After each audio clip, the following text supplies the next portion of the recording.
Welcome back to Sunrise. It's now time for the Friday headlines with our girl T to the K, to the T to the K, to the T to the K. It's CK to the K. T to the K. when headlines come, I don't know. No song today for you. No song today for me. I'll take it. Great morning. Let's talk about what's happening in the headlines. Laboring for inclusivity, Labor Day 2024. For years, the most vulnerable among us, including the elderly and the disabled, were often overlooked in conversations about national progress.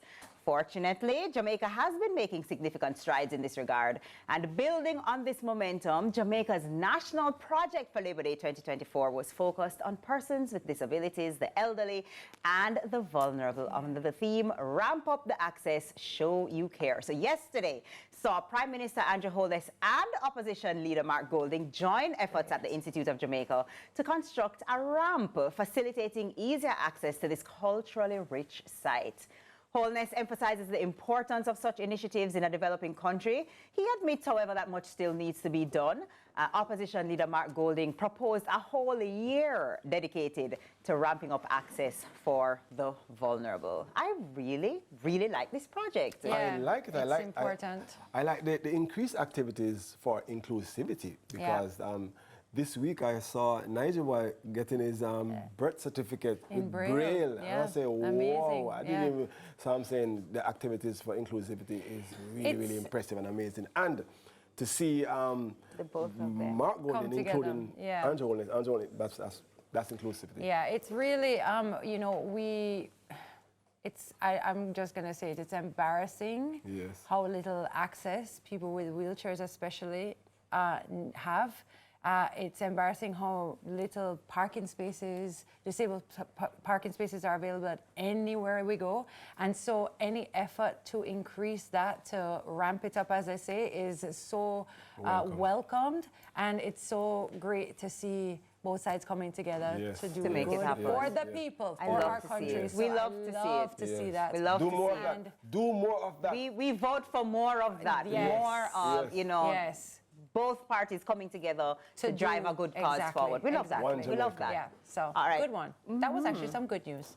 And I still have more good news. It's time for some Feel-Good Friday headlines, right? A stranger dives into burning home to save baby. Don't let Tami How cry, crazy though. is this? Don't cry. Don't cry, Tami. Don't cry. Okay, so a Cleveland man is being hailed as a hero for his determination to rescue an infant trapped in a burning house. John Stickovich was on his way to work when the 62-year-old saw a house consumed in fire and smoke, but no fire engines had arrived yet. Stickovich saw the despondent mother and asked her if she was all right. My baby is still in the house, she said. He thought, no, I have to save the baby. Stickovich told Nextar's WJW, circling the house, he tried to go in through the side door, but found the smoke and fire was way too much. At the back of the house, another door was already open, and Stickovich crawled in to search for the baby before being driven back out empty-handed. He asked the mother where she last saw her child and plunging in once more into the inferno. The thought of saving himself emerged, but the hero-to-be squashed it after hearing the infant making a sound. Throwing himself in the sound's direction, his arm caught hold of the baby's leg before the man retreated with all the strength he had left. The fire had been so severe that 2 firefighters arriving after Stickovich completed the rescue mission were injured trying to control the blaze.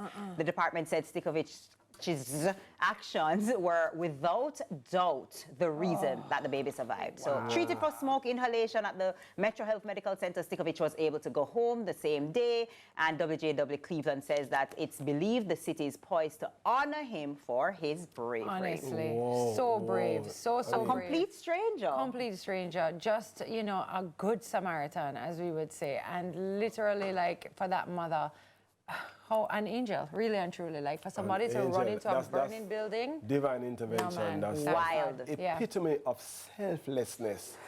Trust me. My heart was in my throat. That was like a Netflix No, I show. know when it comes to babies and all these things, Tami, you can't manage.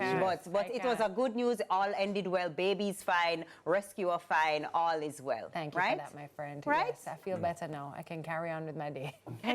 Good job. So let's go to our third headline. Yes.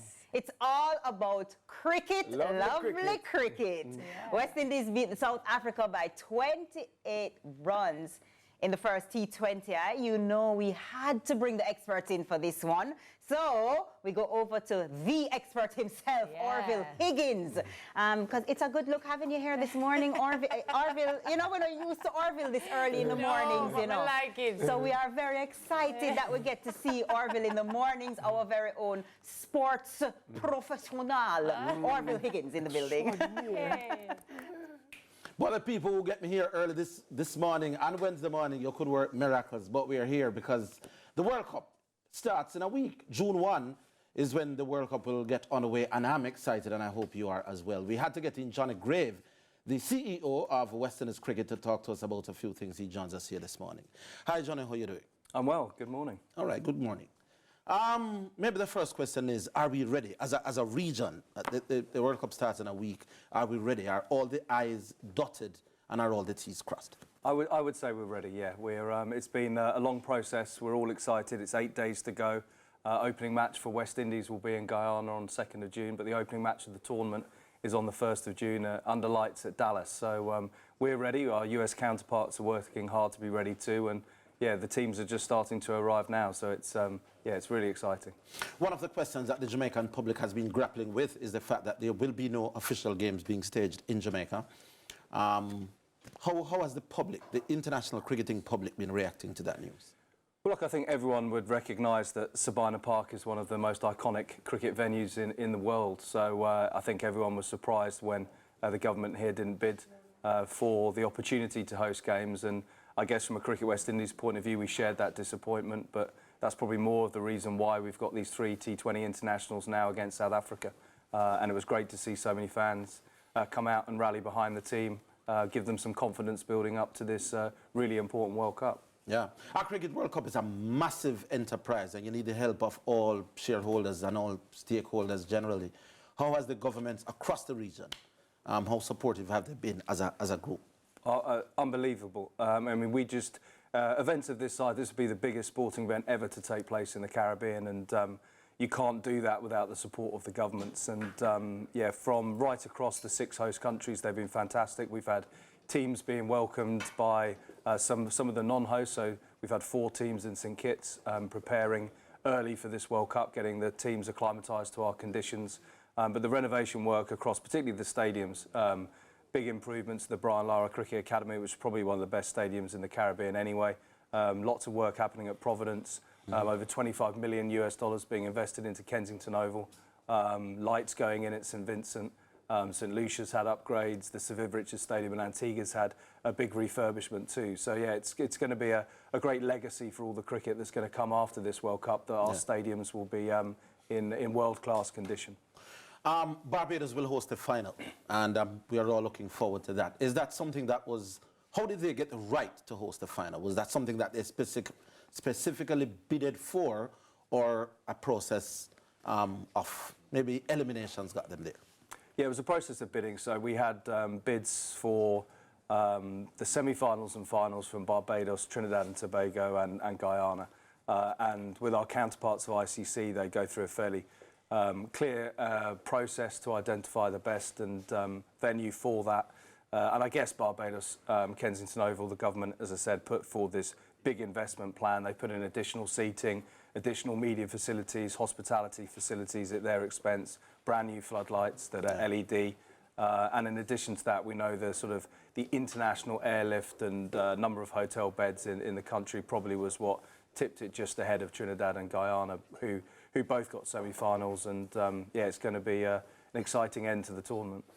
We saw maybe a little bit under 10,000 people at Sabina Park yesterday, and generally the CPL attracts huge crowds in the region, but not quite so for red ball cricket, where the crowds can sometimes be a little disappointing. Is that a concern to you?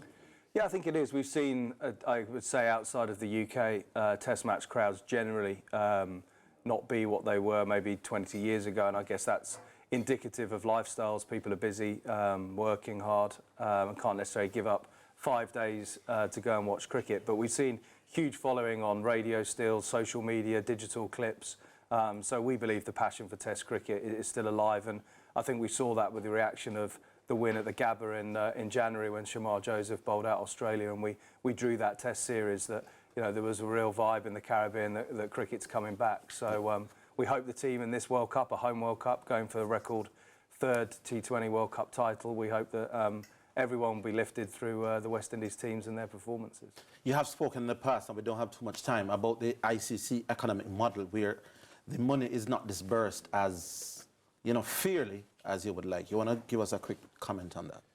Yeah, we're not happy with the revenue distribution model. We think all teams that play Test cricket and one day and T20 cricket, the full members of ICC should all get equal share of the monies generated by the World Cups. But at the end of the day, we're delighted we won this bid to host this T20 World Cup. The last 8 years, all the men's events have taken place in just 3 countries, India, Australia and England. So for us to be the first sort of host nation that has broken that cycle is important. And economically for the board, this will be a big injection of much needed revenue for us. So yeah, we're looking for success on the field, obviously, but also the spoils of boosting our revenues this year, that we can invest wisely at all levels of our system. I have 20 seconds. West Indies is the team we all want to win, but let's say if not West Indies, who are your favourites to lift the trophy? Well, look, it's a 20-team World Cup, so there's going to be some big upsets. We know. I think, you know, the top 3 teams in the world are always England, Australia and India. We've obviously got home advantage and a good record in T20 cricket outside of the last 2, but you can never discount the likes of South Africa and New Zealand, and so it's really probably any of those top 6, but obviously we all hope West Indies will be there on the 29th of June at Kensington Oval. All right, we all hope that that indeed will happen. We take a break. More Sunrise to come.